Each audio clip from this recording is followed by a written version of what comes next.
Next weekend, as you know, is the Kentucky Derby. It's the 150th year, and the return of the historic Newburgh Beer and Wine Festival. So, grab your fascinator and bow tie and head to the old Lock and Dam. So to tell us more about this year's festival is the historic Newburgh Executive Director, Troy Wells. Good morning. Hi, thank you. Thanks for having us today.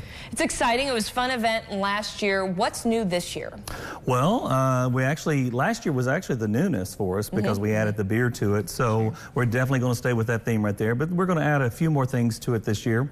We're going to have a silent auction this year, and then we're also going to have a derby auction also, so you'll be able to bid on your horses, and and then you'll get a cash prize right then after the races are over. And then we are actually going to close the evening out with a DJ. Oh, fun. So we're going to try to make it a little bit fun, have everybody like get to moving and dancing and stuff, and so work off some of that wine. Yeah, exactly.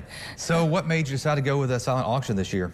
Well, I mean, I think that's the thing that's going right now, and since we are a nonprofit, we're trying to figure out any way that we can raise money without having to try to always look for sponsorship. I feel like every time anybody sees me, they're like, here comes Troy, and I'm like, oh no. So silent auctions are really a good way to add a little bit of money to the bank to help support us. Yeah. Is it, you said there's alcohol, are there other items up for auction as well? Yeah, there'll be restaurant gift certificates there. I'm trying to think if there's anything else special. Could be. I can't really tell. Yeah, it's okay.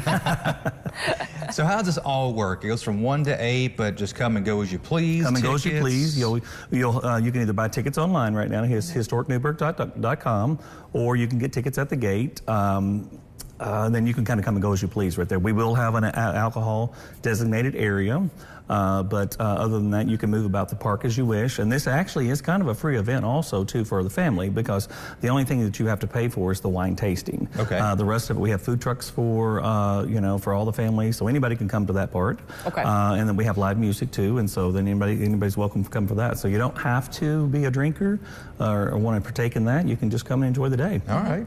And the Kentucky Derby, of course. Kentucky Derby, yes. And where will that be shown? We actually have a huge screen that will be up. We had that last year, but I think ours is going to be a little bit bigger this year. Okay.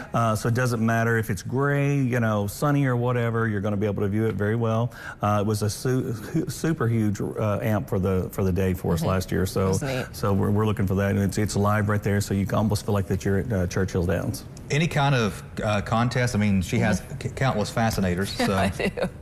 Maybe so. So we may have a contest. I'm just going to throw this out there. We may have a contest for the best hat. Okay. Possibly the best dressed lady, the best dressed male, and then maybe the best dressed couple. Ooh, okay. That's exciting. So that's a possibility. It's more than a possibility. Yeah, it's happening. That's exciting. Yeah, you need to dig up your horse headband that you had last year. That was really fun. You should have reminded me on that. I know, I should have. It's okay. I think I might have you guys on for next week for weekend events, so you can bring it then. So we'll have it then. How does the money raised from this event help you all at Historic Newburgh? So everything we raise at our events, we have what we call sustaining events, and this is a sustaining event for us. So this pays for all the things that we need to cover, as far as business type things, But then anything that's left from that, it goes back into the town of Newburgh, either through wayfinding. We actually have a new project that you should see. We've talked about that for many years, but we've actually now got it passed. So we're actually going to be able to have wayfinding signs in all of downtown Newburgh, and Historic Newburgh's covering all the costs for that. We cover all the costs for the planners that are through all downtown Newburgh, and one planner is $350. Wow. For us. So we have to look for that. That's just for the flowers, and that's not the cost of the planner itself. Wow. So $350 will cover that planner for the whole year. All right. Well, another fun event's on the way, Historic Newburgh. Thanks for your time, Troy. Thank you. Thank you. All right. Coming up next, Ron is back in to update you with the forecast.